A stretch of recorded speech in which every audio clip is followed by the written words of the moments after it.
नमस्कार, मैं हूं आपके साथ चांदनी धवन और अब आपको दिखाते हैं 1 मिनट में पूरी खबर का विश्लेषण। कल से शुरू होने जा रहे संसद के शीतकालीन सत्र से पहले आज बीजेपी सांसदों की बैठक हुई। बैठक की अध्यक्षता बीजेपी राष्ट्रीय अध्यक्ष जेपी नड्डा ने की। जेपी नड्डा ने बैठक में सभी सांसदों को संबोधित करते हुए कहा, सभी सांसद तैयारी कर संसद में आए, जिससे विपक्षी पार्टियों के सांसदों का संसद में जवाब दिया जा सके। इसके साथ ही नड्डा ने बीजेपी सांसदों को संसद में अधिक से अधिक संख्या में उपस्थित रहने को कहा। संसद के शीतकालीन सत्र के पहले बीजेपी पार्लियामेंट्री पार्टी एग्जीक्यूटिव की बैठक में बीजेपी राष्ट्रीय अध्यक्ष जेपी नड्डा ने अपने सभी सांसदों और नेताओं को गुणवंत दी है। उनका कहना है कि संसद के सत्र में सभी को मौजूद रहना चाहिए और संसद के सत्र में तैयारी करके आना चाहिए ताकि विपक्षी नेताओं को करारा दबाव दिया जा सके और विपक्षी नेताओं का जो हमला है उसे झेला जा सके। जेपी नड्डा ने अपने सांसदों को यह भी कहा कि सरकार का सहयोग करे, सरकार का पक्ष रखे। इसीलिए उन्होंने सभी नेताओं को तैयारी करने की सलाह दी और सदन में अधिक से अधिक उपस्थित रहने की सलाह भी दी। कैप्टन मुनमुन के साथ विनीत कुमार, न्यूज़ 18 दिल्ली। संसद सत्र से पहले आज सुबह 11:30 बजे सर्वदलीय बैठक बुलाई गई। सर्वदलीय बैठक में पीएम के साथ कई विपक्षी दलों के नेता भी शामिल हुए। ये बैठक कल से शुरू होने जा रही संसद के शीतकालीन सत्र को लेकर अहम मानी जा रही है। बैठक में कृषि कानूनों, एमएसपी से जुड़े मुद्दे पर चर्चा हुई। वहीं बैठक में शामिल होने के बाद समाजवादी पार्टी के सांसद रामगोपाल यादव ने कहा, सर्वदलीय बैठक में समाजवादी पार्टी एमएसपी पर कानून बनाने पर अपनी मांग रखी। इसके साथ ही महंगाई, बेरोजगारी और लखीमपुर खीरी की घटना पर चर्चा की मांग की। सैकड़ों समस्याएं, बेरोजगारी है, महंगाई है, अत्याचार हो रहे हैं दलितों पे, महिलाओं पे, पिछड़ों पर, खासतौर से उत्तर प्रदेश में, इन पे भी चर्चा होनी चाहिए। एक तो नहीं, तमाम सारे लोगों ने मुद्दे अपने अपने रखे हैं। जो लखीमपुर खीरी में किसानों की हत्या कर दी गई, गृह मंत्री, गृह राज्य मंत्री की गाड़ी के जरिए, उस पर चर्चा होनी चाहिए। टीईटी पेपर लीक मामले पर सीएम योगी सख्त हैं। देवरिया पहुंचे सीएम योगी आदित्यनाथ ने टीईटी पेपर लीक मामले में कहा, दोषी कोई भी हो छोड़े नहीं जाएंगे और आरोपियों की गिरफ्तारी की जा रही है। इसके साथ ही आरोपियों पर गैंगस्टर की कार्रवाई करने के साथ उनकी संपत्ति जब्त की जाएगी और इसके साथ ही आरोपियों के घरों पर बुलडोजर भी चलेगा। कि बीटीसी टीईटी का टेस्ट था, एक गिरोह कहीं से उसने पेपर लीक किया।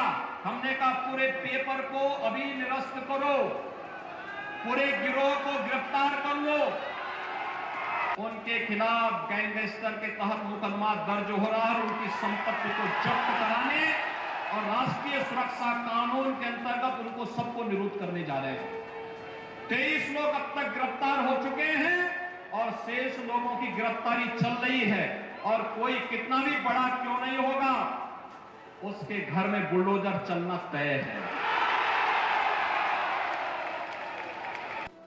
पेपर लीक होने के कारण टीईटी की परीक्षा रद्द कर दी गई है। इस मामले में जहां सीएम योगी ने बड़ी कार्रवाई की बात कही है, वहीं अब तक हुई कार्रवाई में 26 से ज्यादा लोगों को एसटीएफ ने गिरफ्तार भी किया है। लेकिन पेपर देने पहुंचे परीक्षार्थियों में मायूसी देखने को मिली। हालांकि सीएम योगी ने 1 महीने में दोबारा एग्जाम होने की बात कही है, जिसका सारा खर्च सरकार उठाएगी। छात्रों को कोई फॉर्म नहीं भरना होगा। साथ ही परीक्षा सेंटर पर पहुंचे छात्रों को घर पहुंचने के लिए बस में फ्री सुविधा भी दी गई है। उन सभी बच्चों को सकुशल उनके घरों तक पहुंचाओ। 1 महीने के अंदर पारदर्शी तरीके से फिर से परीक्षा आयोजित करो।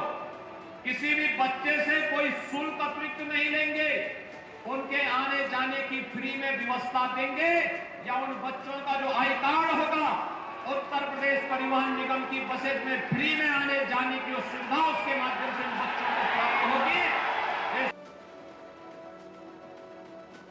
वहीं टीईटी पेपर लीक मामले में ADG law and order Prashant Kumar ने कहा, आरोपियों की गिरफ्तारी के लिए लगातार छापे मारे जा रहे हैं और यूपी के कई शहरों से आरोपियों को अरेस्ट किया गया, जिनके पास से पेपर लीक मामले में कई मोबाइल और कागजात मिले हैं।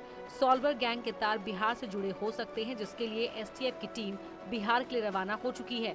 दूसरी तरह से देख रहा हूँ कि चूंकि शासन की प्रतिबद्धता है कि सभी परीक्षाएं शुचितापूर्ण तरीके से कराई जाएं और बच्चों के भविष्य के साथ कोई खिलवाड़ न हो, तो इसके लिए हमने ऐसे प्रबंध किए थे कि हमने इस परीक्षा के होने के पहले ही इस गैंग को पकड़ लिया है। कुछ व्यक्ति हैं जो कि बिहार के रहने वाले हैं तो इस संबंध में जो विवेचना से ही आगे की कार्रवाई। लिमिटेड अभी परीक्षा केंद्र तक पहुंचने के साक्ष्य नहीं मिले हैं, लेकिन चूंकि सभी जनपदों में परीक्षाएं होनी थी तो ये सभी चीजें डिटेल हम लोग एकत्रित कर रहे हैं। मुख्यमंत्री योगी ने आज गोरखपुर वासियों को बड़ी सौगात दी। सीएम ने 316 करोड़ की 86 परियोजनाओं का लोकार्पण और शिलान्यास किया। इस मौके पर सीएम योगी ने कहा कि अगले महीने गोरखपुर एम्स और फर्टिलाइजर कारखाने का उद्घाटन होने जा रहा है। आज बीआरडी मेडिकल कॉलेज एक नए रूप में चिकित्सीय सुविधा लोगों को उपलब्ध करा रहा है। एसपी सरकार के समय पूर्वांचल में 23 चीनी मिलें बेच दी गई थी। और आज का ये कार्यक्रम उसी की एक झलक है कि जब गोरखपुर में 316 करोड़ रुपए की जिन योजनाओं को पूरा किया गया है, उनका लोकार्पण और जो नई परियोजनाएं आ रही हैं, उन नई परियोजनाओं का शिलान्यास का कार्यक्रम आज यहाँ पर संपन्न हो रहा है। ये स्वाभाविक रूप से उसी श्रृंखला का हिस्सा है जो हम लोगों ने गोरखपुर को एक नए गोरखपुर के रूप में स्थापित करने, गोरखपुर को नए भारत के, नए उत्तर प्रदेश के, नए गोरखपुर के रूप में स्थापित करने का जो एक सपना गोरखपुर के लिए देखा है, उस सपने को साकार करने का एक अवसर है।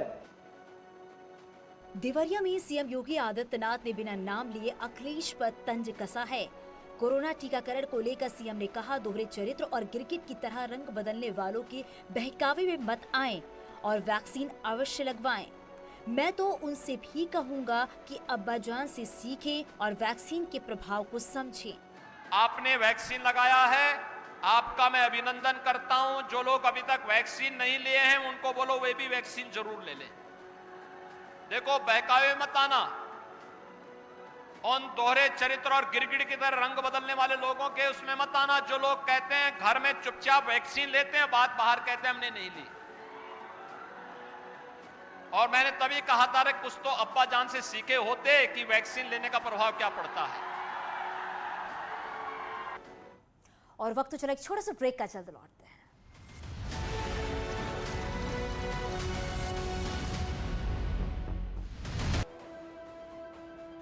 चीन में